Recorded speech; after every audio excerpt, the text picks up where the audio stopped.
Good morning. Welcome to Stories of Hope. Today I have a very special guest, is Carol Lakay. She's one of the women that you'll see running around in town with a camera around her neck, and she wants to know what's behind it. And today I'm very excited because she's going to tell us more about what she does, what's the challenges, and what she looks forward to. Okay, Marthie, thanks for that beautiful introduction. But I'm always busy taking pictures and trying to find stories behind the people that I meet.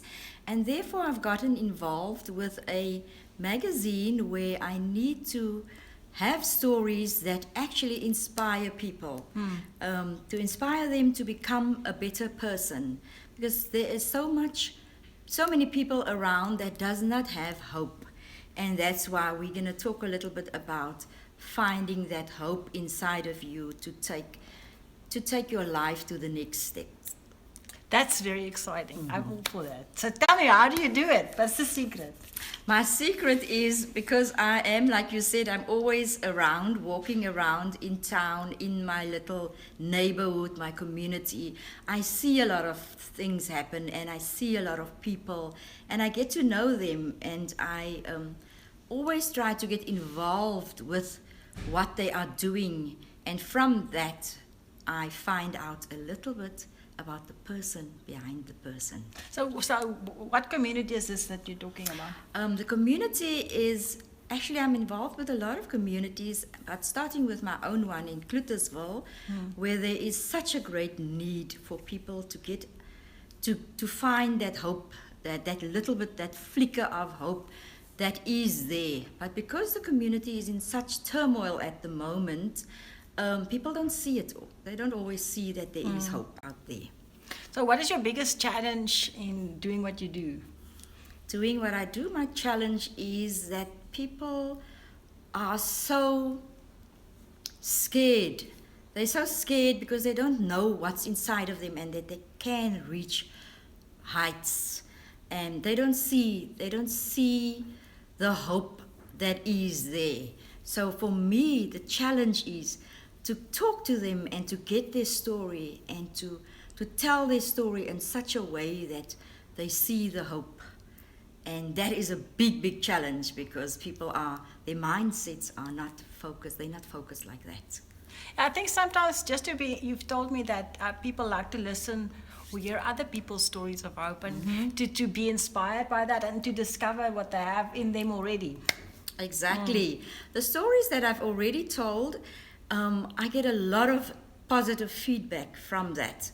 And people will stop me in the streets and at the libraries, and wherever I go, they will tell me, we've read your story, and you know what? We never knew that person has gone through that specific challenge in their lives.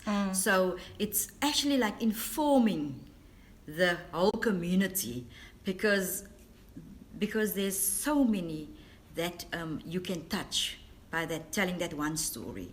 So I feel positively inspired to keep on telling the stories that I'm telling at the moment. Now, where can people go read the stories that you're talking about? Okay, the stories are uploaded on Cloetesville Women Empowerment page. And in the last 5 weeks that I've been uploading the stories, we've had a tremendous reach. Although we've only got less than 400 likes on the page, almost 50,000 people were reached and knows about the stories. Wonderful. So what's the best part about what you do? I love the stories. I'm inspired by the stories. You're inspired as well. I'm crying as they are crying. As they're telling the stories, I awesome. sit there with the tissues because it's so touching. And as it touches me, sometimes I can't write the story for a couple of days because I just need to go through my head how to best tell this specific story so that the audience out there, so that they don't feel like we're not telling the right, we're not getting to the message that we actually want to send out into the world. And tell me, you have a magazine that you also bring out. Yes, we do have the magazine. It's Stellenbosch magazine. The magazine is to inform, uplift, and to inspire, especially our communities, our previously disadvantaged communities, but It's not only for the previously disadvantaged, it is for the whole of Stellenbosch.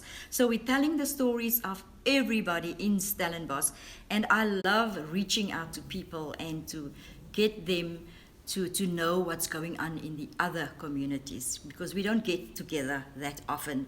So we try to reach everybody, and from there on, inspire one another to do better. Wonderful. And tell me, what do you see in your future? What do you still want to do? What I want to do in my future is just to be there, to be the voice for the voiceless, to write their stories, to get their message out there, because as I said in the beginning, there's not much hope at the moment. But from my experience, there is always hope, and that is what I want to try and instill in those that have lost hope. I am so inspired by what you're doing. Thank you very much. I really hope that we can have some of the ladies that has inspired you to come and tell their stories, because I think it's a thing that we need to hear. So please, if you have anybody that you want to suggest for Stories of Hope, let me know and we can organize something. And thank you, Carol, for coming. And you can check out her page. What is it again? Cloetesville Women Empowerment. Yes. So see you next time. Bye. Bye.